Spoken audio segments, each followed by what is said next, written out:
Praise the Lord. Okay. దేవుని నామమునకు స్తోత్రములు. So, first time I am getting a translator from your side. మొట్టమొదటిసారి students లోంచి నాకు ఒక తర్జుమా చేసే వ్యక్తి దొరికాడు. So, for that I am so thankful to God. దాని విషయమై నేను దేవునికి ఎంతగానో కృతజ్ఞతాస్తుతులు చెల్లిస్తున్నాను. So, once again God allowed me to attend this camp. మరొకసారి దేవుడు నేను ఈ క్యాంప్కి రావడానికి నాకు సహాయం చేశారు. Last time I am intimated that there is a camp but I cannot attend. పోయిన సంవత్సరము నాకు ఇక్కడ క్యాంప్ ఉందని నన్ను ఆహ్వానించారు, కానీ నేను రాలేకపోయినాను. Because that time I was in Africa. ఎందుకంటే ఆ సమయంలో నేను ఆఫ్రికాలో ఉన్నాను కాబట్టి రాలేకపోయాను. God allows me to be in Africa for a long 6 months.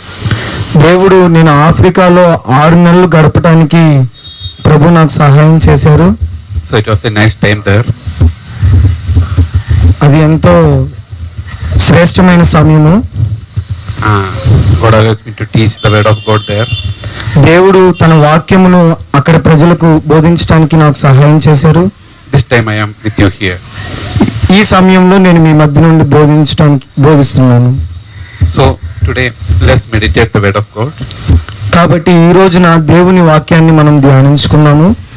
So for that let's read from 1 Corinthians chapter 15 verses 58. కాగా నా ప్రియ సహోదరులారా, మీ ప్రయాసము ప్రభువునందు వ్యర్థము కాదని ఎరిగి స్థిరులను కదలని వారును ప్రభు కార్యాభివృద్ధి యందు ఎప్పటికిని ఆసక్తులనై ఉండుడి. You should be steadfast, unmovable, always abounding in the work of Lord, for so as much you may that your labor is not vain in the Lord. మీ ప్రయాసము ప్రభువునందు వ్యర్థము కాకుండా ఉండాలని మీరు స్థిరంగాను కదలని వారిగాను ప్రభువులో మీరు అధిక అభివృద్ధి చెందుతూ ఉండాలని ఎప్పుడు ఆసక్తిగా ఉండాలని మనం ఈ లేఖనాల్లో చూస్తున్నాం. So you should be steadfast, unmovable. కాబట్టి మనము స్థిరులుగాను కదలని వారిగాను ఉండాలి. So why we are conducting this type of camps? కాబట్టి మనము ఇలాంటి క్యాంపులను మనం ఎందుకు కండక్ట్ చేస్తున్నాము? Why teachers are traveling, coming to you and teaching you all these things? ఎందుకు బోధకులు దూర ప్రదేశాల నుంచి మీ మధ్యకు వచ్చి దేవుని వాక్యాన్ని మీకు బోధిస్తున్నారు? So it is not an aimless thing. There is a particular aim for that. దీనికి ఒక ప్రత్యేకమైన ఉద్దేశం ఉన్నది. So you should be steadfast and unmovable. మనము స్థిరులుగాను కదలని వారిగాను ఉండాలి. And you should be very sure that your labor in God is not in vain. ఎందుకంటే మన ప్రయాసము వ్యర్థము కాకుండా ఉండాలి కాబట్టి. So by that you should be always abounding in the labor of God. కాబట్టి అలా మనము ప్రభువులో ప్రయాసపడుతూ ఆయనలో అభివృద్ధి చెందాలని. So we should have some surety in Lord. మనము దేవునిలో ఒక స్థిరత్వములకు రావాలని. So what is the faith actually? What is the faith? విశ్వాసము అంటే ఏమిటి? Faith is some surety about the unseen thing. చూడని వాటి గురించిన ఒక నిశ్చయత కలిగి ఉండటమే విశ్వాసము. That we didn't see that. మనం అది చూడలేదు. We didn't touch that. మనం దాన్ని తాకలేదు. It is immaterial. It is not physical. అది భౌతికమైనది కాదు. But we are so sure. కానీ మనం చాలా స్థిరంగా ఉన్నాం. Without that surety, we cannot have the faith in anything. ఆ స్థిరత్వము లేకుండా మనం విశ్వాసము కలిగి ఉండలేము. We didn't see that. మనం అది చూడలేదు కాబట్టి. Even we cannot see that. మనం అది చూడలేదు కాబట్టి మనం అది చూడము. It is not something that can be experienced physically. మనం అది భౌతికంగా చూసేది కాదు. Then also we are so sure. అయినప్పటికీ మనం చాలా నిశ్చయంగా ఉన్నాము. So that surety is very much important in this life. ఆ నిశ్చయత అనేది మన జీవితంలో చాలా ప్రాముఖ్యమైనది. That surety we should achieve that in this life. ఆ స్థిరత్వం మనం ఈ లోకంలో సంపాదించుకోవాలి. So what are the sureties that we have to get or we have to achieve? మనలో అంటే అది పొందుకోవడానికి మనలో ఎటువంటి నిశ్చయితలు లేదా స్థిరత్వము ఉండాలి. So let's go through one of the letter to Timothy, that is 2 Timothy 2 Timothy chapter 2, 2వ వచనం, 2వ అధ్యాయము, chapter 1, first, 2 Timothy chapter 1, 2వ తిమోతి 1వ అధ్యాయము verses 12. Can you just read it? 12వ వచనం. ఆ హేతువు చేత ఈ శ్రమలను అనుభవించుచున్నాను గాని నేను నమ్మిన వాణ్ణి ఎరుగుదును గనుక సిగ్గుపడను. నేను ఆయనకు అప్పగించిన దానిని రాబోచున్న ఆ దినము వరకు ఆయన కాపాడగలడని రూఢిగా నమ్ముకొనుచున్నాను. 2 Timothy chapter 1 verses 12. Okay. So here Apostle Paul is writing to his dear beloved son Timothy.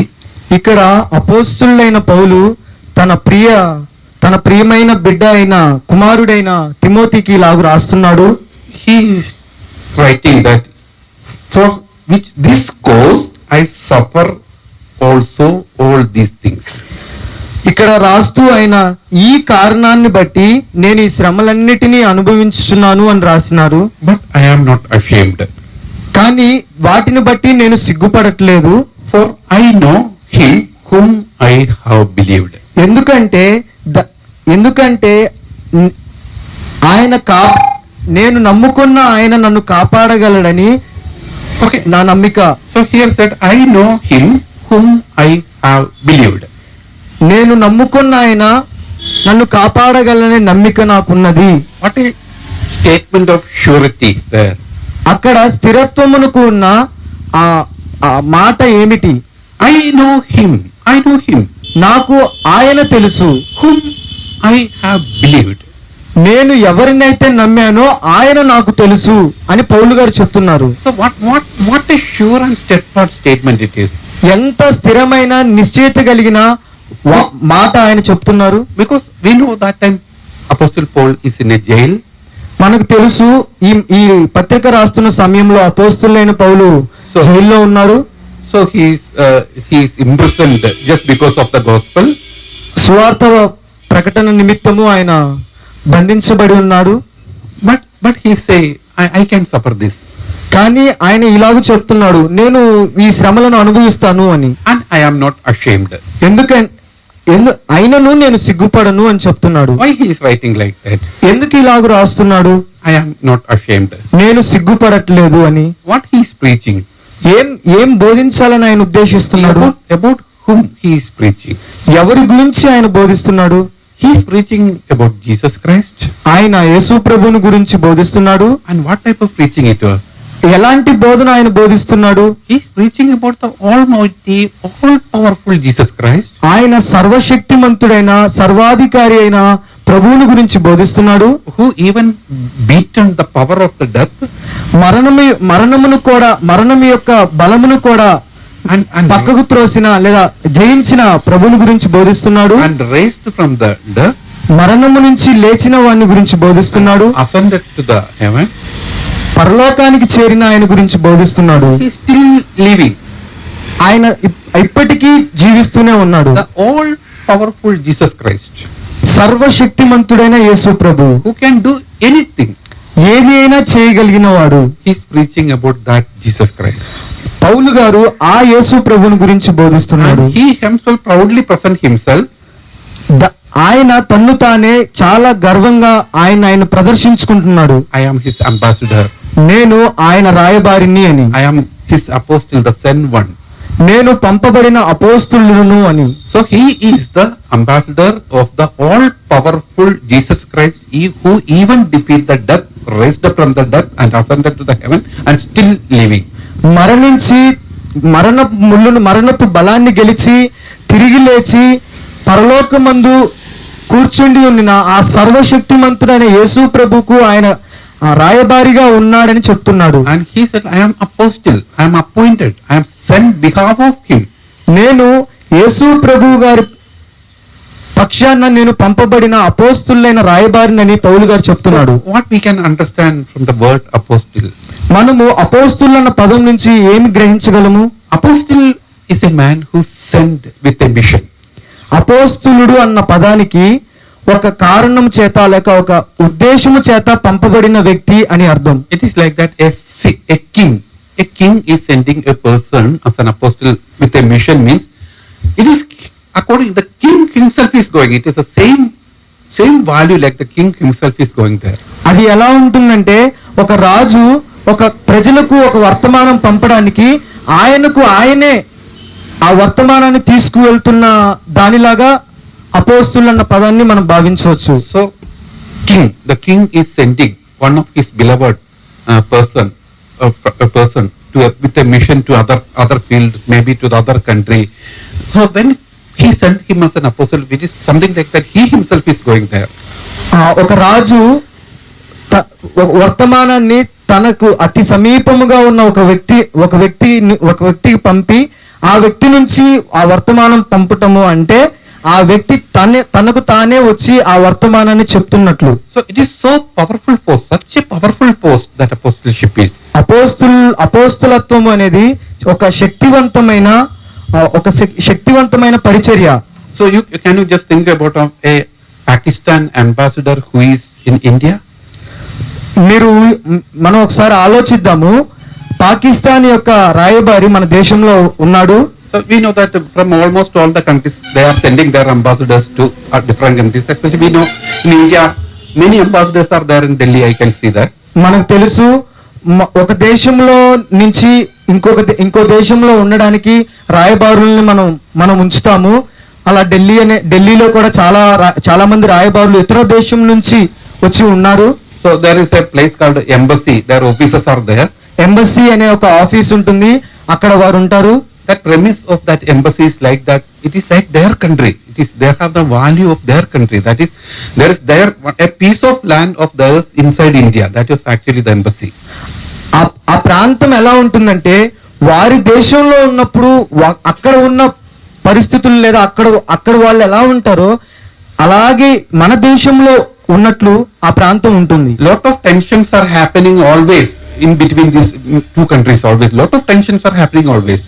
ఈ దేశాల మధ్య చాలా రకమైన గందరగోళాలు పరిస్థితులు ఎదురవుతూ ఉన్నాయి.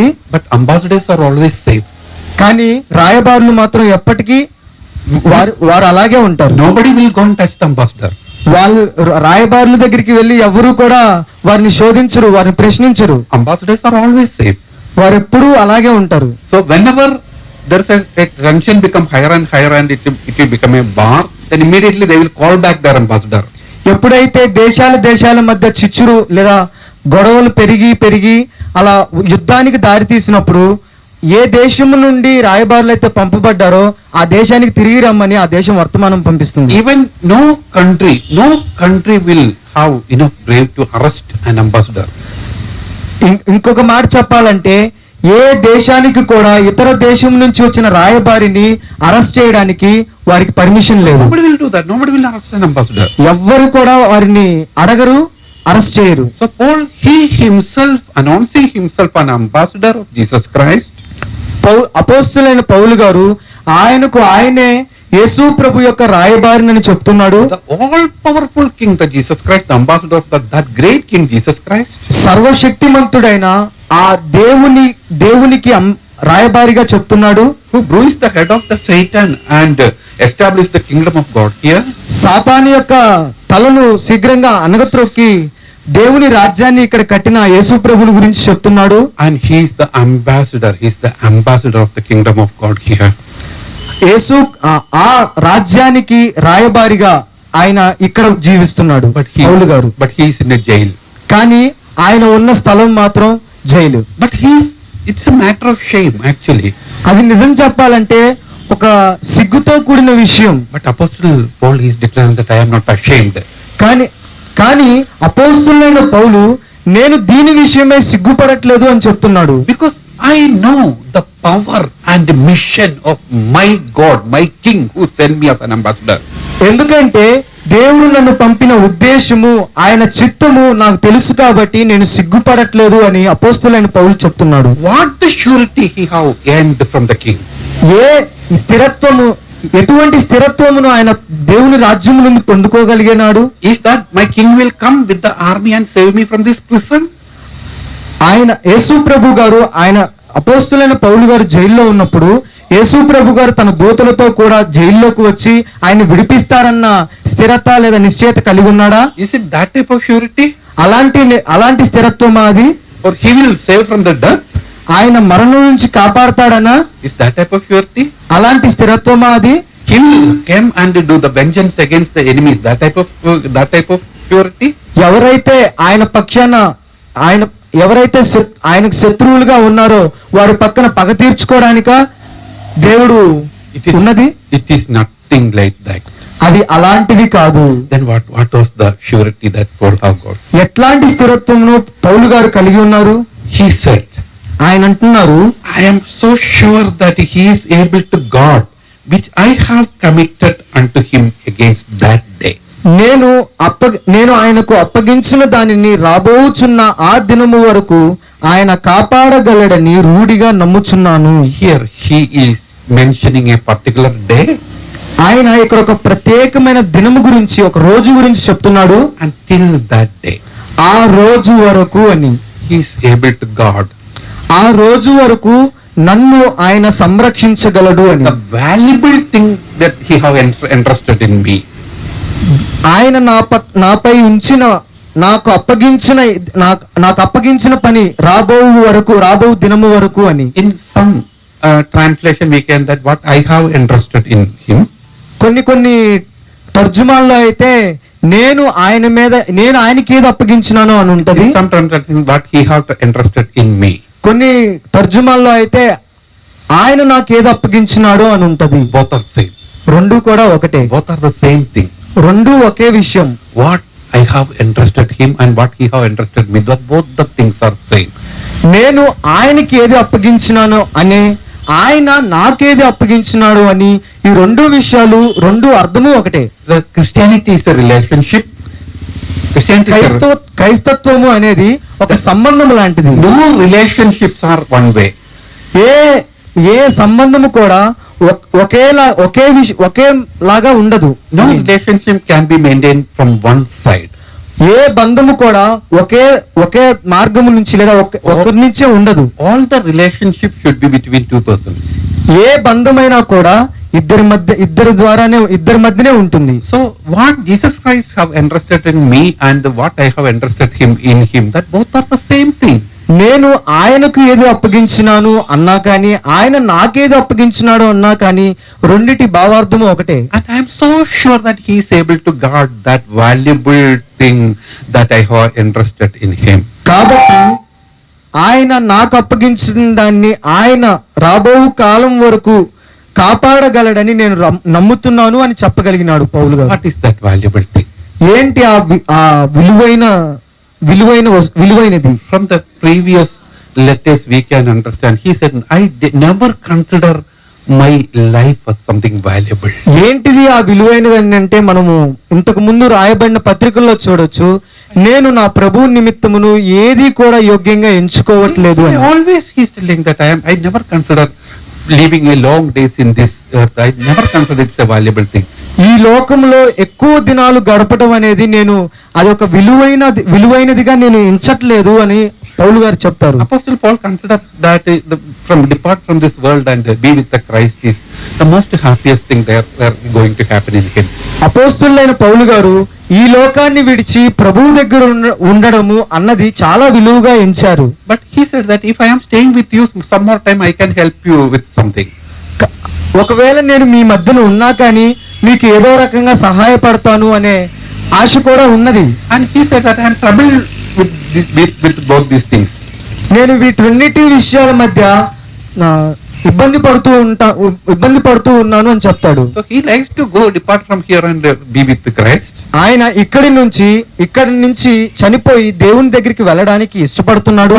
He likes to be here some more times to be among with us to teach something about Jesus Christ here. అలాగే ఇక్కడే ఉండి ఒకవేళ ప్రభు తనకి ఇంకా జీవితం ఇస్తే ఇక్కడే ఉండి అక్కడ వారికి దేవుని మాటలు చెప్పడానికి కూడా ఇష్టపడుతున్నాడు. So he never considered his life as something precious or something valuable.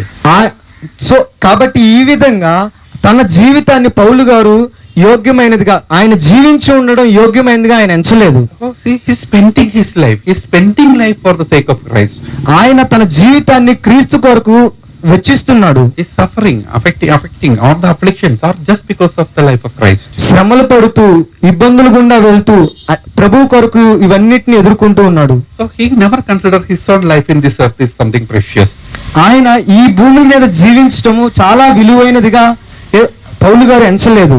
And what about his tradition? What about his ఆయన tradition? సాంప్రదాయాల గురించి ఆయన ఏమనుకుంటున్నాడు పౌలు గారు? He got a nice tradition, actually, white traditions actually. ఆయన ఒక మంచి సాంప్రదాయం కలిగిన వాడు. He has a Roman citizenship. ఆయనకు రోమా పౌరసత్వం ఉంది. And he's a Hebrew from the Hebrew. ఆయన హెబ్రీయుడును. And he was a Pharisee. ఆయన ఒక పరిసయ్యుడును. And he is unblameable in the law. ఆయన ధర్మశాస్త్రమును అనుసరించువాడు. Like that, a lot of things he had to be proud. ఆయన తన్ను బట్టి తాను గర్వించుకోవడానికి చాలా విషయాలు ఉన్నాయి అలాగా. But he is saying it is like something like dung. He cannot consider that as something valuable. కానీ ఆయన వేటి విషయంలో ఆయన గర్వంగా ఎంచుకోవాలో వాటన్నిటినీ చెత్తగా పెంటగా ఆయన ఎంచాడు. వాటిని విలువగా ఎంచలేదు అసలుకి. So money, whether he would consider as something valuable. ధనాన్ని అపోస్తలులైన పౌలు గారు విలువగా ఎంచారా? He said the lust of the money is the most dangerous thing in the life. ధనాపేక్ష అనేది చాలా భయంకరమైనది అన్నిటికంటే కూడా అని చెప్పి అపోస్తలులైన పౌలు గారు చెప్పారు. So anything natural, anything in this world he cannot consider as valuable. ఈ లోకంలో ఉన్న దేనినైనా కానీ అపోస్తలులైన పౌలు గారు విలువగా ఎంచలేదు. But there are something that is very precious in our life. కానీ ఆయన ప్రశస్తంగా ఎంచినది, విలువగా ఎంచినది ఒకటి ఉన్నది. So he is explaining that in the previous verses. ఆయన ఆ విలువైనది ఆ ముందున్న వచనాల్లో వివరిస్తా ఉన్నాడు. That's in verse 9 of the 2 Timothy chapter 1. 2 తిమోతిలో 1వ అధ్యాయము 9వ వచనంలో ఆయన అదేంటో చెప్తున్నాడు. So read from verse 9 of that verse.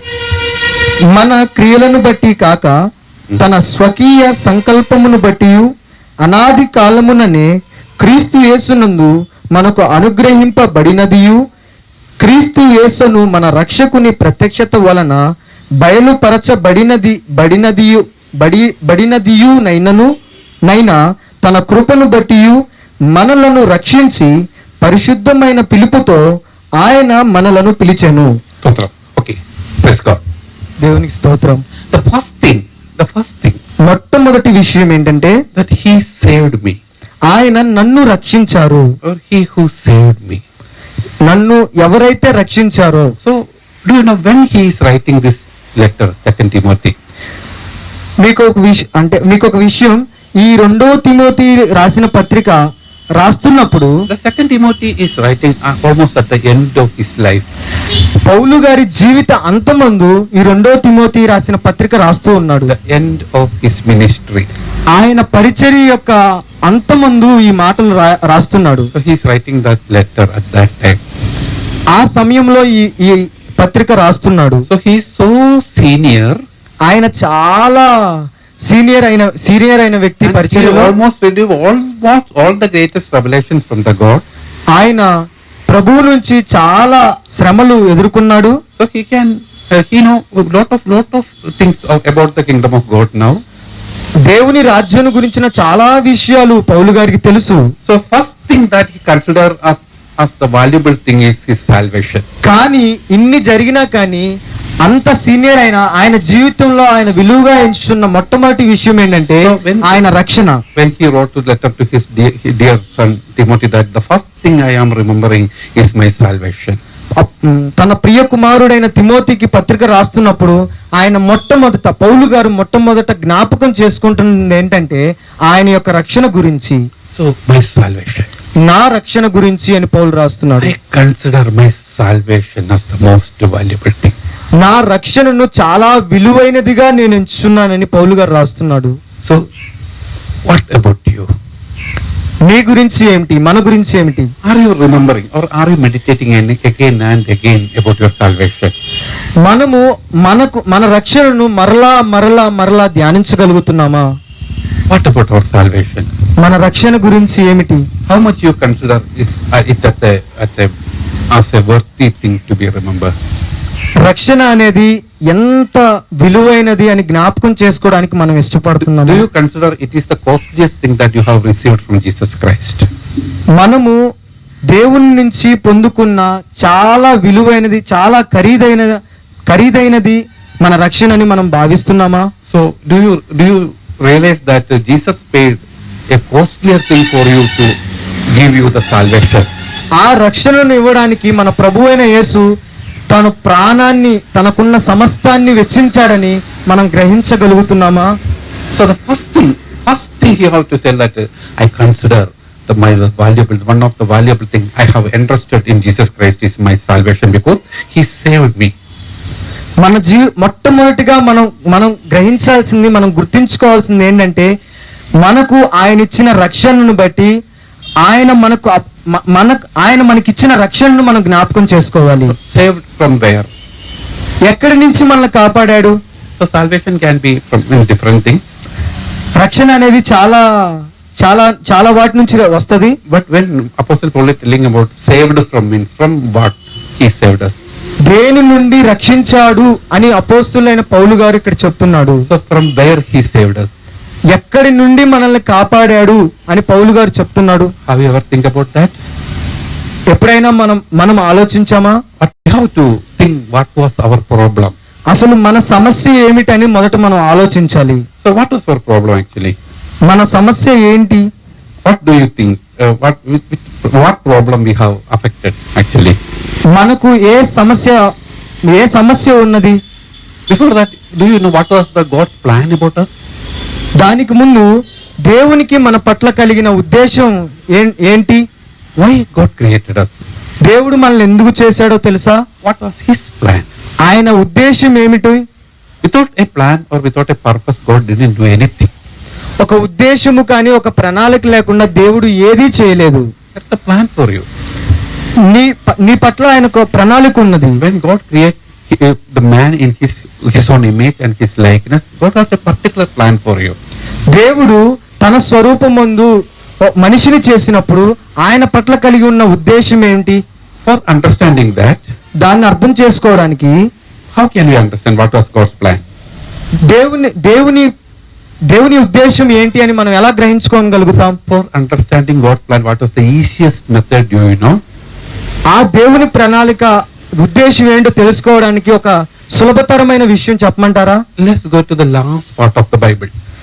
బైబిల్లో ఉన్న చివరి భాగంలోనికి వెళ్దాం. Then we can understand what was the purpose of the God. అప్పుడు దేవుడికి మన పట్ల కలిగిన ఉద్దేశం ఏంటో మనం గ్రహించగలుగుతాం.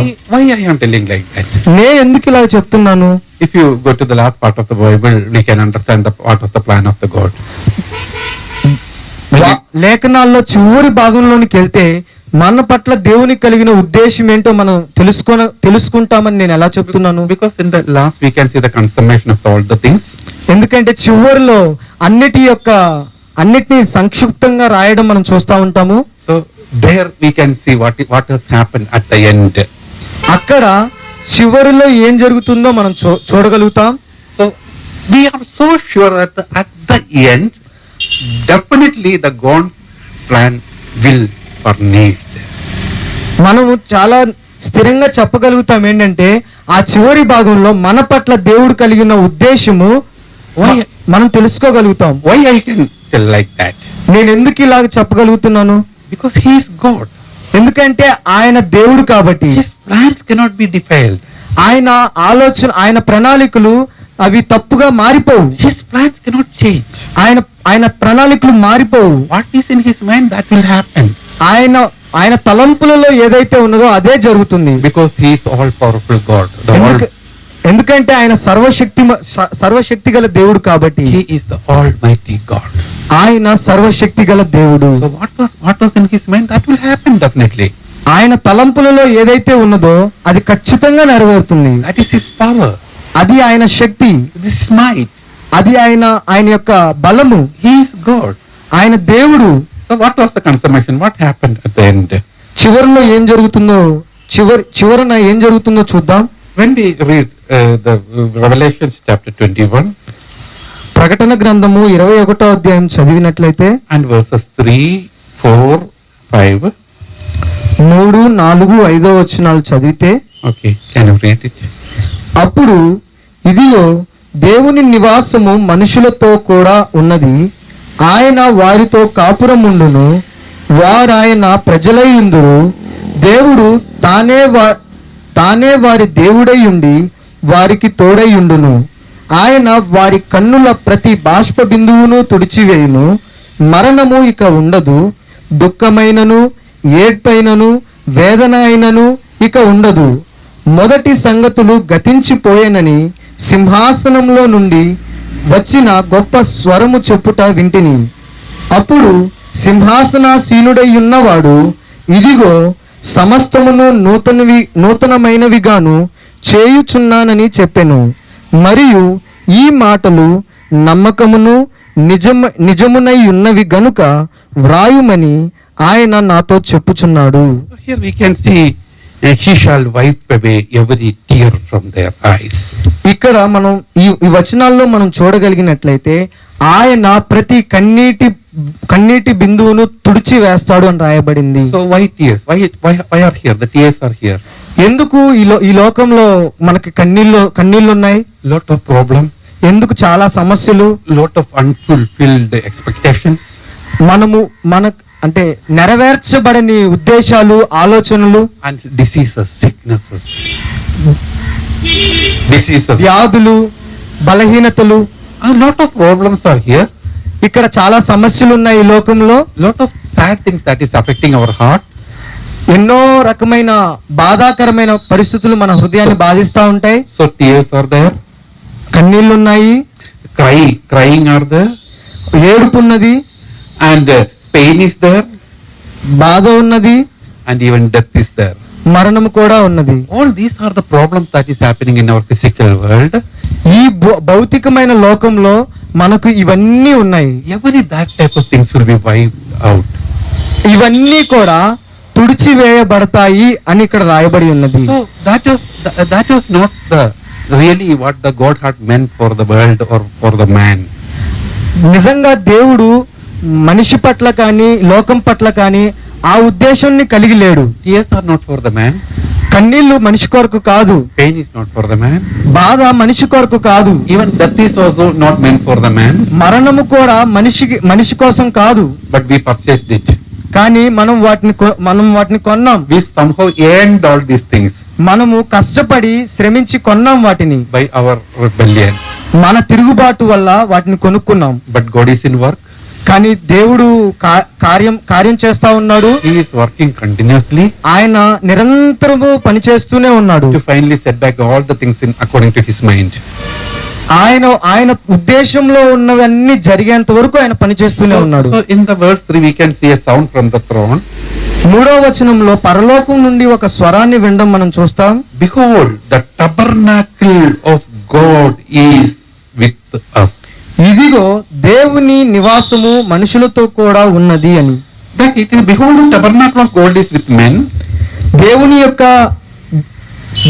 యొక్క నివాసం మనుషులతో కూడా ఉన్నది కాబట్టి, And he shall dwell with them. ఉన్నది కాబట్టి ఆయన వారితో కూడా నివసిస్తాడు. And they shall be his people. వారు ఆయన ప్రజలై ఉంటారు. And God himself shall be with them. దేవుడు తనకు తానే వారి మధ్యన ఉంటాడు. As their God. వారి దేవుడిగా ఉంటాడు. Finally that has happened. అది నిరంతరము జరుగుతూనే ఉంటది. So God is sitting in the throne. దేవుడు సింహాసనం మీద కూర్చొని ఉన్నాడు. And a great multitude of people from all the tribes, all the caste, all the languages, all the countries in front of him. అన్ని జాతుల నుండి, అన్ని ప్రాంతాల నుండి, అన్ని రకాల ప్రజలు అక్కడ వచ్చి ఉన్నారు. What was the speciality of that people? ఆ ప్రజలకున్న ప్రత్యేకత ఏంటి? God proudly says that I am the God of these people. ఆ ప్రజలకున్న ప్రత్యేకత ఏమిటంటే దేవుడు తనకు తానే నేను వీరి దేవుడినని గర్వంగా చెప్పుకుంటున్నాడు. And these are my people. వీరు నా ప్రజలని చెప్తున్నాడు. He's proudly telling that I am their God. ఆయన చాలా గర్వంగా ఆ మాట చెప్పగలుగుతూ ఉన్నాడు. And these peoples are my people.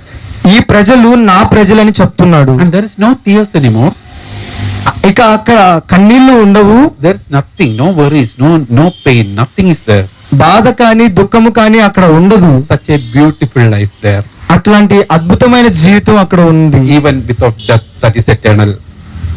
మరణము కూడా లేకుండా నిత్యము జీవించే ప్రాంతం అది. And the tabernacle of God is in the midst of the men. దేవుని యొక్క నివాసము ఆ ప్రజల మధ్య ఉంది. So that was the ultimate purpose. That is what was the consummation of the age. We can see that is happening. దేవుని యొక్క నిజమైన అత్యున్నతమైన ఉద్దేశము అదే. So when God created man, దేవుడు మనిషిని చేసినప్పుడు that was his purpose. అది ఆయన ఉద్దేశం.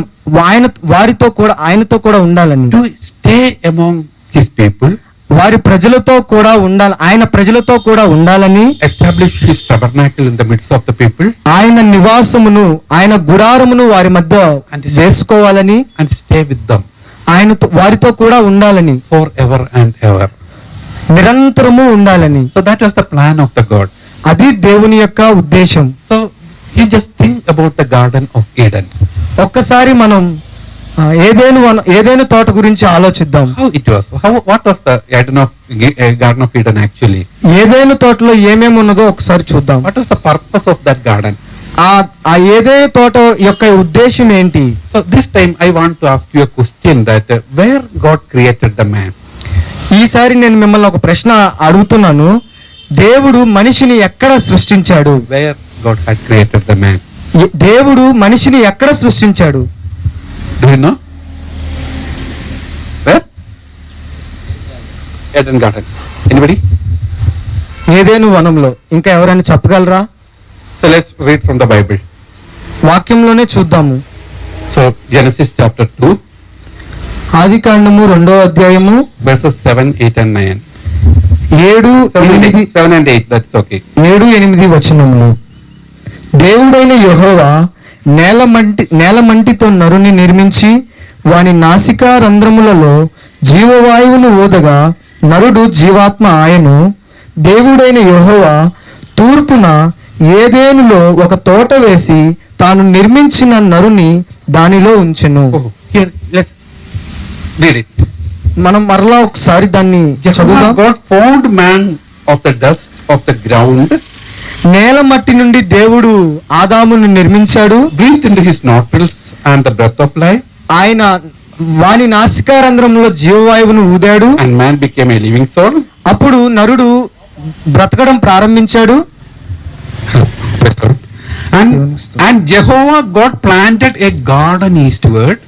అప్పుడు దేవుడు తూర్పున ఏదైనా తోటను చేశాడు. And there he put the man అక్కడ ఆదామును పెట్టాడు. who he have formed. ఆయన దేవుడు చేసిన ఆదామును అక్కడ పెట్టాడు. God created the man from the earth. దేవుడు మొదట ఆదాముని మట్టితో చేశాడు. And then God created a garden in the east.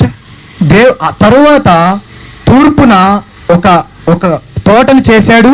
And man, God take this man from the earth to the Garden of Eden.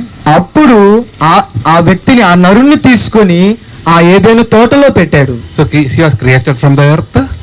నరుడు నేల నుండి పుట్టాడు. And he was placed in the Garden of Eden. తరువాత ఆయన తోటలో పెట్టబడ్డాడు. So that is something like a shadow of what is happening now. అక్కడ చూస్తే అది ఒక నీడలాగా ఉన్నది. So man is formed from the earth. నరుడు నేల నుండి తీయబడ్డాడు. And he was taken from there. తర్వాత ఆయన ఎక్కడికి తీసుకువెళ్ళబడ్డాడు? To the Garden of Eden. ఏదైనా తోటకు తీసుకువెళ్ళబడ్డాడు. To have a perfect communion with God. దేవునితో పరిపూర్ణమైన సంబంధం కలిగి ఉండడానికి ఆ తోటలో ఉన్నాడు. So that was happening there. అది అక్కడ జరుగుతుంది. A perfect communion, perfect fellowship with the God. దేవునితో సంపూర్ణమైన సంబంధం కోసం. So we can see that the Garden of Eden is like a tabernacle. మనం ఇక్కడ చూడగలిగితే ఏదైనా తోట ఒక గుడారముగా కనపడుతుంది. Where the presence of God is there. దేవుని యొక్క సన్నిధి ఉన్న గుడారంగా కనపడుతుంది. Man can have a perfect communion and fellowship with the God. నరుడు దేవునితో సంపూర్ణమైన సంబంధాన్ని ఆ గుడారంలో కలిగి ఉంటాడు. So that was happening. అది అక్కడ జరుగుతుంది. So when God created man, దేవుడు నరుణ్ణి చేసినప్పుడు So God wants to have a perfect fellowship with him. దేవుడు ఆ నరునితో పరిపూర్ణమైన సంబంధాన్ని కలిగి ఉండడానికి ఇష్టపడ్డాడు. And that fellowship should be like he has a tabernacle. He has tabernacle among the man. ఆ సహవాసం ఎలాగంటే ఆయన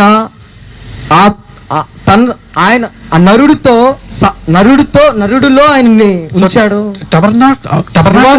నివాసం నరుడిలో ఉంచుకున్నాడు. Tabernacle always points to the presence of the God.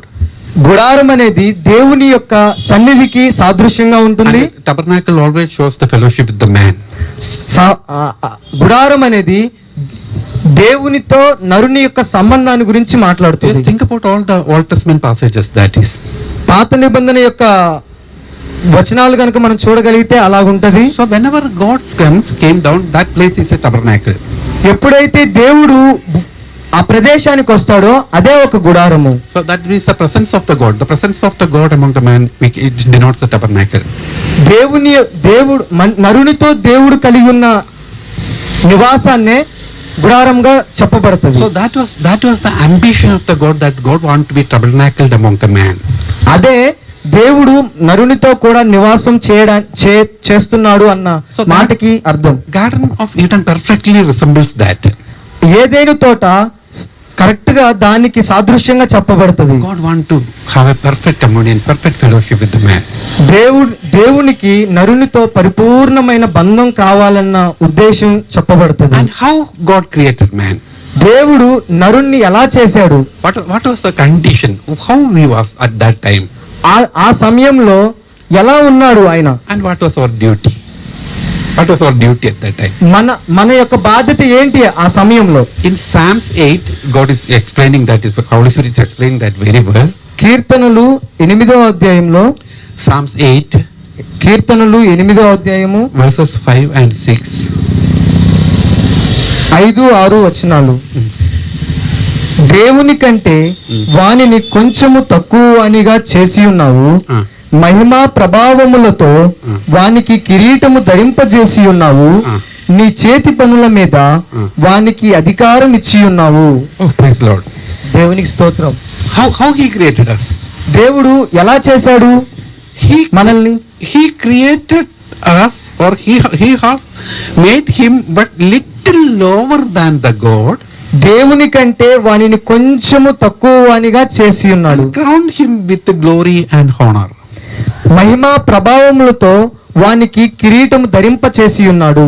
So how men, or how you are created? మనము ఎలా నిర్మించబడ్డాం? The real shape of you. మన యొక్క నిజమైన ఆకృతి ఏంటి? What was your position at that time? మన యొక్క స్థితి, లేదా మన యొక్క పొజిషన్ ఏంటి ఆ టైంలో? Can you understand these verses? మనం ఈ వాక్యాన్ని అర్థం చేసుకోగలుగుతున్నామా? Can you understand these verses? How he created us? ఎలా చేశాడు మనల్ని ఆయన? Read from the Psalms.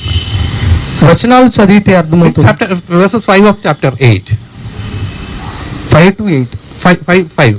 Chapter 8 verses 5. 5వ వచనంలో మనం చూడగలుగుతాం, దేవుని కంటే వానిని కొంచెము తక్కువ అనిగా చేసి ఉన్నావు. కొంచెము మతలబ్ వాట్ యు మీన్ బై కొంచెము? లిటిల్ లోవర్ దాన్. కొంచెము తక్కువగా, లిటిల్ లోవర్ దాన్ గాడ్. దేవుని కంటే కొంచెము తక్కువ అనిగా. నాట్ ఓన్లీ దాట్, అది మాత్రమే కాదు, and he decorated or crowned us. ఆయన మనకి కిరీటాన్ని ధరింప చేశాడు విత్ హానర్ అండ్ గ్లోరీ. మహిమతో, ఆయన యొక్క మహిమతో మనకి ధరింప చేసి ఉన్నాడు. So the real shape of the man, నరుని యొక్క నిజమైన ఆకృతి, the real position of the man, నరుని యొక్క నిజమైన position made a little lower than the god. దేవుని కంటే కొంచెము తక్కువనిగా, fully decorated with the honour and the glory. దేవుని యొక్క మహిమతో, ఆయన యొక్క ప్రభావంతో నరుణ్ణి అలంకరించాడు. అండ్ నాట్ ఓన్లీ దట్, అది మాత్రమే కాదు, he gave the dominion over the works of the hands, though had put all the things under his feet. నరునికి ఆయన చేతి పనులన్నిటి మీద నరునికి అధికారం ఇచ్చాడు ఆయన. All other things that he had created, దేవుడు చేసిన సమస్తమును కూడా, where is it now? ఇప్పుడు ఎక్కడ ఉన్నది? Under the man's feet. నరుని యొక్క పాదాల క్రింద ఉన్నది. So he is the ruler, he has the dominion.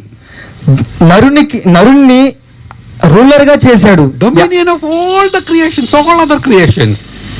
దేవుడు సృష్టించిన వాటన్నిటిని పరిపాలించడానికి దేవుడు నరుణ్ణి చేశాడు. Created in the perfect image and likeness of the God. దేవుడు నరుణ్ణి ఆయన యొక్క రూపంలో సంపూర్ణంగా చేసి, and with the glory and honor, ఆయన యొక్క మహిమను ఆయన యొక్క ప్రభావం ఇచ్చి and dominion, వీటన్నిటిని మీద అధికారిగా ఉంచాడు నరుడిని. Only one problem. కానీ ఒకే ఒక్క సమస్య, he is little lower than God. ఏంటంటే నరుడు దేవుని కంటే కొంచెం మాత్రమే తక్కువ అనిగా చేశాడు. And that was man's problem. అదే నరుని సమస్య, దేవుని కంటే కొంచెం తక్కువ అనిగా చేశాడు. We men never want to be little lower than anybody. నరునికి ఎవరికంటే కూడా తక్కువగా ఉండడము ఇష్టం లేదు. అదే నిజమైన సమస్య. Think of yourself. మీ గురించి మీరు ఒకసారి ఆలోచించండి. Do you want to be little lower than anything? మీకు దేనికంటే కూడా కొంచెమైనా తక్కువగా ఉండడానికి మీకు ఇష్టం ఉన్నదా? Because of our laziness, because of our inability, we may adjust with a little lowerness. మనకున్న బద్ధకాన్ని బట్టి లేదా మనకున్న గర్వాన్ని బట్టి, మనకున్న బద్ధకాన్ని బట్టి మనం కొన్నిసార్లు కొన్ని పరిస్థితులు బట్టి సర్దుకుపోతాం. But the longing in our mind, కానీ లోపల మాత్రం వేరుగా I ఉంటుంది. never want to be little lower than anything. నేను ఎవరికంటే కూడా తక్కువగా ఉండకూడదు అన్న స్వభావం At ఉంటుంది. least I should want to be equal. కనీసం నేను వారితో కూడా సమానంగా ఉండాలని ఉంటది.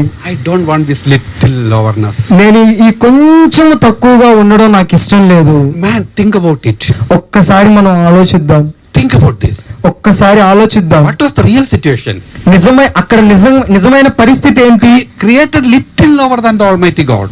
దేవుడు తనకంటే నరుని కొంచెం తక్కువ అనిగా చేశాడు. And crowned with the honor and glory. దేవుని యొక్క మహిమతోను దేవుని యొక్క ప్రభావంతోను నరుణ్ణి అలంకరింపచేశాడు. Give the dominion over all the created things. ఆయన చేసిన సమస్తము మీద నరునికి అధికారం ఇచ్చాడు. So it is like, do you know the position of the Indian president? మీకు మనందరికీ మన దేశం యొక్క ప్రెసిడెంట్ యొక్క పొజిషన్ లేదా ఆయనకున్న అధికారం తెలుసు మనకి. Indian president is there. మన ఇండియన్ ప్రెసిడెంట్ ఉన్నాడు. Prime minister is also there. Prime minister కూడా ఉన్నాడు. Who is the ruler actually? నిజమైన పాలకుడు ఎవరు? Ruler is prime minister. నిజంగా పరిపాలించేది prime minister. Prime minister is ప్రధానమంత్రి. Prime minister is ruling. ప్రధానమంత్రి పరిపాలిస్తున్నాడు. Prime minister is giving the orders. ప్రధానమంత్రి ఆర్డర్స్ పంపుతాడు. And prime minister is the supreme ruler here. Prime మినిస్టరే వీటన్నిటిని చూసుకునే పరిపాలకుడు. But he is little lower than the Indian president. కానీ ఆయన ప్రెసిడెంట్ కంటే కొంచెం తక్కువ అనిగా ఉంటాడు. For every orders, every ordinance, every bills passed, the president should sign at least. ఏ అధికారాన్ని లేదా ఏ జీవోని ఏ గవర్నమెంట్ ఆర్డర్ ని పాస్ చేయాలన్నా కూడా అది ప్రెసిడెంట్ యొక్క సంతకం తీసుకొనే చేయాలి. So Prime Minister Narendra Modi ji is ruling all the India now. మన ప్రధానమంత్రి నరేంద్ర మోడీ ఈ దేశాన్ని అంతటిని పాలిస్తున్నాడు. He is under the president of India. కానీ ఆయన ప్రెసిడెంట్ యొక్క మాట క్రింద ఉంటాడు. So the power of the prime minister is little lower than the power of the president actually.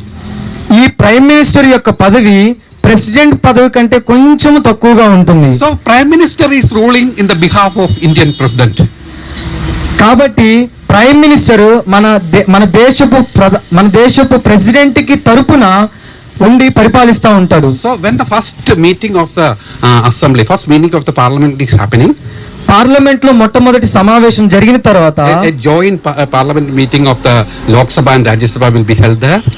Lok Sabha Rajya Sabha యొక్క A joint meeting.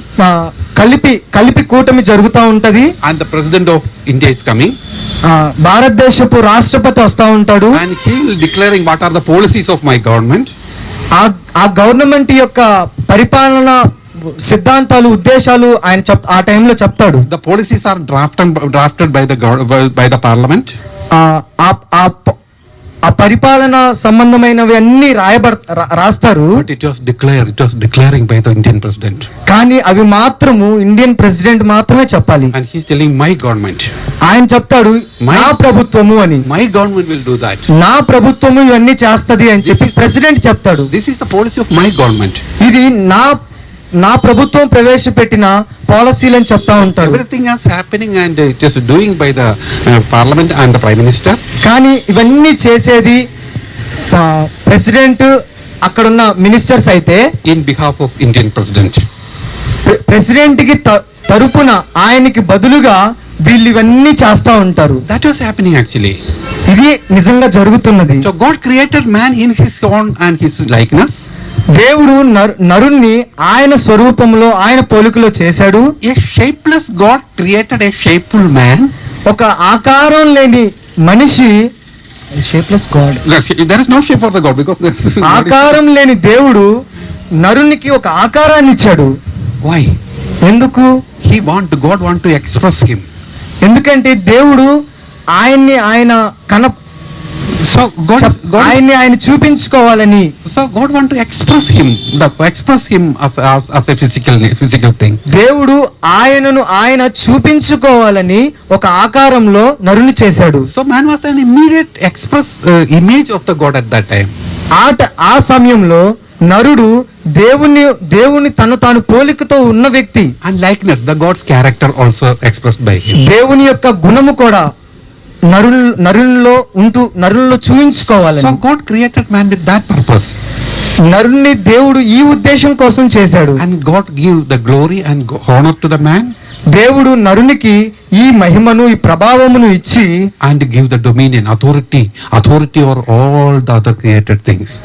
ఆయన చేసిన మిగతా అన్నిటి మీద నరునికి అధికారాన్ని ఇచ్చాడు. And everything was under the feet of the man. మిగతా అన్ని కూడా నరుని యొక్క పాదాల క్రింద దేవుడు పెట్టాడు. Think about such a time for the man. Think about that. ఆ సమయం గురించి ఒక్కసారి ఆలోచిద్దాం. So now above the head of the man who only God is there.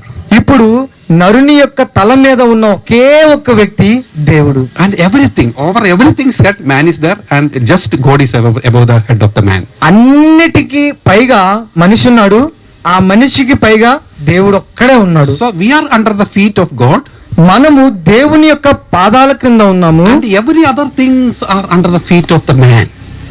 మన పాదాల క్రింద మిగతా అన్ని ఉన్నాయి. That was the order. అది క్రమం. God, man and all other created things. దేవుని పాదాల క్రింద మనిషి పాదాల క్రింద మిగతావన్నీ కూడా. Only one problem. కానీ ఒకే ఒక్క సమస్య. What is the problem? ఏంటా సమస్య? We are little lower than the man. మనము దేవుని కంటే కొంచెము తక్కువ వారము. Little lower than the man. దేవుని కంటే కొంచెము తక్కువ వారిగా ఉండడమే మన సమస్య. We are the rulers. మనకు పాలకులు ఉన్నారు. But we need a consent from the God. కానీ మనకు దేవుని నుంచి we can rule, we can exercise the authority. మనం ఆ శక్తిని, ఆ అధికారాన్ని మనం అనుభవించవచ్చు. But we need a consent from the God. కానీ మనకు దేవుని నుంచి ఒక the consent means we should approval from the God. దేవుని నుంచి మనకి ఒక అప్రూవల్ లేదా ఒక నిశ్చయత కావాలి. So that was the situation. అది పరిస్థితి. So like that we can see when God ordered that you can eat every fruit of the garden. దేవుడు ఈ ఏదైనా తోటలో ఉన్న ప్రతి పండును నువ్వు తినవచ్చు అని ఆదాముకు ఆజ్ఞ ఇచ్చినప్పుడు చెప్పినప్పుడు avoid one thing. కానీ ఒక్కటి మాత్రం తినొద్దు అని that is the fruit of the tree, that is of the knowledge and the evil. అది మంచి చెడులను తెలివినిచ్చు ఫలవృక్షాన్ని. That you don't need to eat that. అది మాత్రం తినొద్దు. You don't take that. అది మాత్రం తీసుకోవద్దు. Because that's the fruit of the good and the evil. అది మంచి చెడు ఏంటో తెలిపే వృక్షము. There is no need for you to do that. నీకు అది అవసరం లేదు. There is no need for you to understand what is good and evil. నీకు ఏది మంచో ఏది చెడో తెలుసుకోవాల్సిన అవసరం లేదు. Because I am above you. ఎందుకంటే నేను నీకు పైగా ఉన్నాను కాబట్టి. For every purpose, every work you are doing, you are taking approval from me. ప్రతి విషయం గురించి, ప్రతి దాని గురించి నువ్వు నా నుండి పర్మిషన్ తీసుకోవాలి. I will show you the way what you have to do. అప్పుడు నేను నీకు ఏది మార్గమో చూపిస్తాను. Then I will tell you what you have to do. నువ్వేది చేయాలో నేను చెప్తాను. Then whatever you are doing, that will be good. అప్పుడు నువ్వు ఏదైతే చేస్తావో అది మంచిదవుతుంది. So there is no need for you to understand what is good and evil. కాబట్టి నువ్వు ఏది మంచో ఏది చెడో తెలుసుకోవడానికి ఆ మంచి చెడు తెలివిని ఫలవృక్షం తినవసరం లేదు. I can tell you what you have to do. నువ్వు ఏది చేయాలో నేను చెప్తాను, You do that. నువ్వు అది మాత్రం చేయి చాలు. Then everything will be okay. అప్పుడు అంతా క్రమంగానే జరుగుతుంది, మంచిగానే. There is no need that you have to understand what is good and what is evil. కానీ ఏది మంచో ఏది చెడో తెలుసుకోవాల్సిన అవసరం నీకు లేదు. That was the divine order. అది దేవుని యొక్క దైవికమైన క్రమము. But you all know, కానీ మనందరికి తెలుసా, the persuader Satan come, మన శోధకుడైన సాతాను వచ్చాడు. and he came. ఆయన వచ్చి He touched the lustful part of the man. నరునిలో ఉన్న ఆ వ్యామోహము లేదా ఆ వ్యామోహం అనే ఏరియాని ఆయన టచ్ చేశాడు. The only portion that man was lacking. ఏ ఏరియాలో లేదా ఏ ప్రాంతంలో నరుడు బలహీనంగా ఉన్నాడో ఆ ప్రాంతానికి వచ్చి నరుణ్ణి ముట్టాడు. What man was lacking? ఏది మనుషుడు కొదువు కలిగి ఉన్నాడు? Man was lacking that he is not equal with the God. అది ఏంటంటే నరుడు దేవునితో సమానంగా లేడన్న ఒక ప్రాంతంలో మాత్రమే A little lowerness. దేవునితో కూడా కొంత తక్కువతనము. That we cannot afford that. అది భరించలేకపోయాడు. So the persuader come and touch the particular area. అప్పుడు ఆ శోధకుడు వచ్చి ఆ ప్రాంతాన్ని ముట్టినప్పుడు He said, సాతాను చెప్తాడు, you eat that food, నువ్వు ఆ పండును తిను, then you can know that what is good and evil. అప్పుడు నీకు ఏది మంచో ఏది చెడో తెలుస్తుంది. Then you can do all the good things. అప్పుడు నువ్వు ఏది మంచో అది మాత్రం చేయగలుగుతావు. No need to take consent from the God. దేవుని నుంచి నువ్వు దేవుని నుంచి పొందుకోని అవసరం లేదు ఏది మంచో ఏది చెడో అని. Because you can understand what is good and what is evil. ఎందుకంటే నీకే తెలుస్తుంది కదా ఏది మంచో ఏది చెడో అని. Then you can do all the good things. అప్పుడు నువ్వు ఏది మంచో అది మాత్రమే చేసుకోవచ్చు. If only you know what is evil, then you can do the good. నీకు ఏది చెడో తెలిసినప్పుడు ఏది మంచో అది మాత్రమే చేస్తావు కదా. So according to Satan and according to the world, evil is something relative to the goodness, or lackness of goodness is the evil. లోకపరంగా లేదా సాతాను పరంగా చెప్పాలంటే ఏది చెడో కనుక తెలిస్తే అదే మంచి అన్నట్లు. So Satan is, there is nothing like evil. There is no evil. ఎక్కడ అసలు చెడే లేదు. Evil is just lackness of the goodness. సాతాను ఏమంటాడంటే అసలు చెడే లేదు కానీ మంచి లేకపోవడమే చెడు అంటాడు. So if you understand what is evil, ఏది చెడో నీకు తెలిస్తే you can do something better. దానికంటే ఉత్తమమైనది నువ్వు చేయొచ్చు. So what is better than the evil? That is good. చెడు కంటే కూడా ఏది మంచిదో, చెడు కంటే ఏది మంచిదో అదే మంచి అని చెప్తాడు. So it is, we can call this a better concept. దీనినే ఉత్తమమైన పద్ధతి అని చెప్తారు. We man always telling like that, he is better than that person. మనుషులు ఎప్పుడు కూడా ఇలాగే చెప్తా ఉంటారు కదా, ఇతను తనకంటే చాలా మంచివాడు అని. He is a good person because he is not telling as much lie as he is telling. ఇతడు చాలా మంచివాడు ఎందుకంటే అతను చెప్పిన దానికంటే ఇతడు ఎక్కువ అబద్ధాలు చెప్పడు అని మనం పోలుస్తా ఉంటాం. That minister is good than this minister because he is not stealing than like that minister is stealing. ఆ మంత్రి కంటే కూడా ఈ మంత్రి మంచివాడు ఎందుకంటే ఆ మంత్రి దోచుకునే దానికంటే ఈ మంత్రి కొంచెం తక్కువగానే దోచుకుంటున్నాడు. That officer is very good. ఆ ఆఫీసర్ చాలా మంచివాడు. I give 10 rupees bribe, he gave the certificate. నేను ఆయనకు 10 రూపాయలు లంచం ఇస్తే నాకు ఆయన సర్టిఫికేట్ ఇచ్చాడు. The other officer he want 100 rupees. కానీ ఇంకో ఆఫీసర్ ఉన్నాడు, ఆయనకు మాత్రం 100 రూపాయలు ఇస్తే ఇస్తాడు అని చెప్తూ ఉంటాం. So this officer is very good officer. కాబట్టి ఈ ఆఫీసర్ చాలా మంచివాడు అని. So this better concept. ఈ మంచి ఈ కంపారిజన్ బెటర్ కాన్సెప్ట్ అనేది మనిషిలో ఉంటుంది. If you can understand or compare this evil and good, నీవు ఏది మంచో ఏది చెడో కనుక తెలుసుకోగలిగితే why we need the consent from the God for all these things? దేవుని నుంచి ఏది మంచి ఏది చెడో తెలుసుకోవాల్సిన అవసరమే ఉంటది నీకు తెలిస్తే అని. You can understand what is good, నీకు ఏది మంచో తెలుస్తుంది, and you can do that good things. అప్పుడు నువ్వు ఆ మంచి మాత్రమే చేస్తావు. Then that problem will be solved. అప్పుడు ఆ సమస్య తేలిపోతుంది. then you will be not little lower than the God. నీవు అప్పుడు దేవుని కంటే కొంచెం తక్కువ వాడిగా ఉండవు, You will be equal to the God. నువ్వు దేవునితో కూడా సమానంగా ఉంటావని సాతాను చెప్తాడు. The equality with the God. దేవునితో కూడా సమానత్వము. Then God can sit face to face. అప్పుడు దేవుడు నిన్ను ముఖాముఖిగా చూడొచ్చు, The same position ఒకే రకమైన and the పొజిషన్ లో, same authority. ఒకే రకమైన అధికారంతో. Now whenever God calls, అప్పుడు దేవుడు ఎప్పుడెప్పుడైతే పిలుస్తాడో you have to bow him. నువ్వు అప్పుడు ఆయన దగ్గరికి వెళ్ళి సాగిలపడి, After that there is no need for that. సాగిలు పడతావు. కానీ తర్వాత You can- నీకు అవసరం లేదు. You can shake hand with the God. ఎప్పుడైతే నువ్వు దేవునితో సమానంగా మార్చబడతావు అప్పుడు దేవుని దగ్గరికి వెళ్ళి నువ్వు షేక్ హ్యాండ్ ఇవ్వచ్చు. We can respect God, దేవునికి మనం గౌరవం ఇస్తాం, but in equality. కానీ సమానత్వంతో. When we cannot, no need to bow him. అప్పుడు మనం ఆయనకి సాగిలు పడాల్సిన అవసరం ఉండదు. We can go and say, hello God, how are you? అప్పుడు మనం దేవుని దగ్గరికి వెళ్ళి హలో దేవుడా ఎలా ఉన్నావు అని చెప్తాం. Oh, Satan touched the particular point that he can easily deceive each and every man. ఏ ఏరియాలో అయితే నరుడు బలహీనంగా ఉన్నాడో ఆ పర్టికులర్ ఏరియాలో వెళ్ళి సాతానుగాడు మనిషిని బలహీనపరిచాడు. So nobody wants to be a little lower than anything.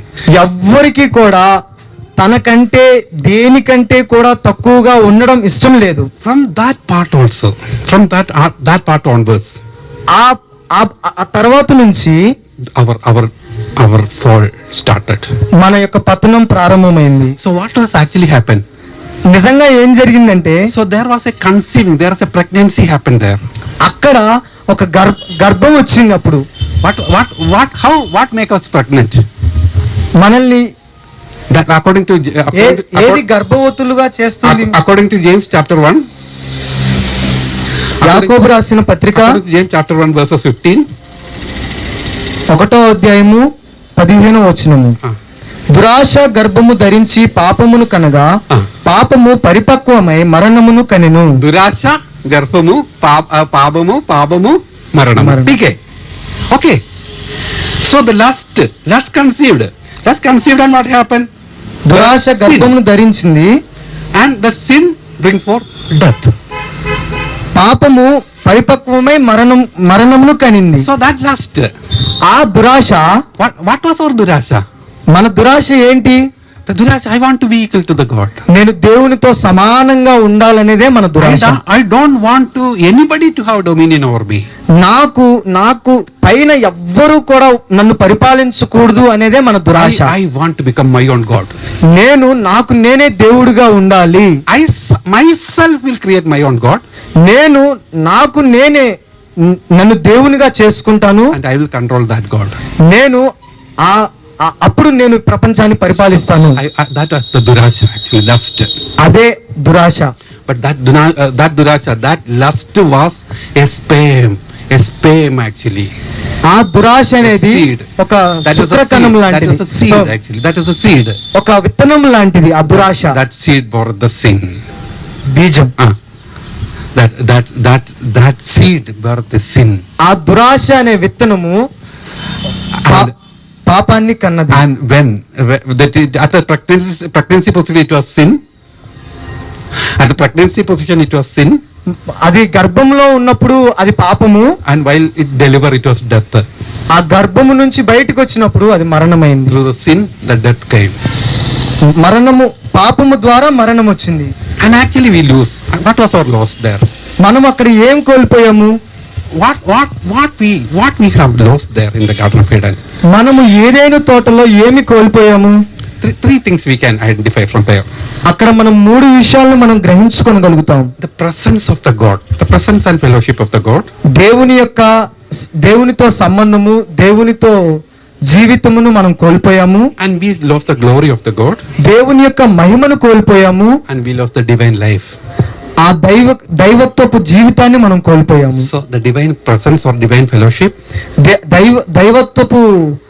దైవత్వపు నివాసము లేదా దేవునితో సహవాసమును, and the divine glory, దేవుని యొక్క మహిమను, and the divine life, ఆ దైవత్వపు జీవితాన్ని. So we want to be equal to the God. మనము దేవునితో కూడా సమానంగా ఉండాలనుకున్నాం. That durasha conceives the death and sin. ఆ దురాశ పాపాన్ని కనింది, and the sin, when it is delivered, become death. ఆ కన్నది తర్వాత బిడ్డగా వచ్చి So when మరణంగా back మారింది. in the three great losses, అదే 3 భయంకరమైన the presence and fellowship, losses the presence and fellowship with our God, Almighty God, దేవునితో ఉన్న దైవికమైన సంబంధము, దైవికమైన స్నేహము, and the glory that he has crowned, the glory and honor that he crowned in us, that was lost, దేవుడు నరునికిచ్చిన మహిమ ప్రభావంను మనిషి కోల్పోయాడు. and the divine life that inside us. దైవత్వపు జీవితాన్ని, మనలో ఉన్న దైవత్వపు జీవితాన్ని మనం So కోల్పోయాం.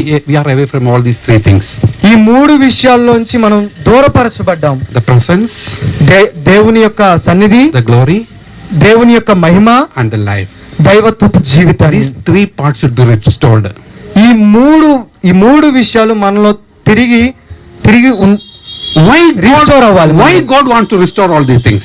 మనల్ని దేవుడు ఎందుకు మనల్ని రీస్టోర్ చేయాలి ఈ 3 విషయాల్లో అని Why ఆలోచిస్తున్నాడు. God didn't destroy all this mankind? ఎందుకు దేవుడు ఈ సమస్త మానవాళిని నాశనం చేయలేదు? Why God is just suffering all these disobedient human beings?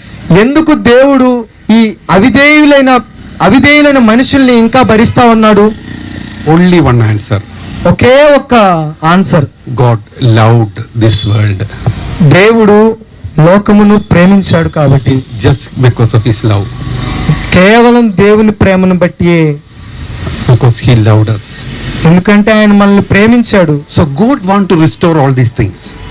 ఈ మూడిటిని దేవుడు మరలా తిరిగి కట్టాలని ఇష్టపడతా ఉన్నాడు. What is his plan to accomplish that plan?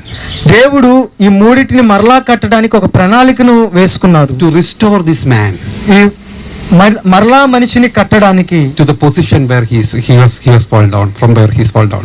ఏ పిలుపు చేత నరుడు పిలువబడ్డాడో ఆ పిలుపునకు లేదా ఆ ఉద్దేశానికి మరలా చేరేంత వరకు తీసుకువెళ్ళాలని మరలా మనిషిని కట్టడం ప్రారంభించాడు. That we can discuss.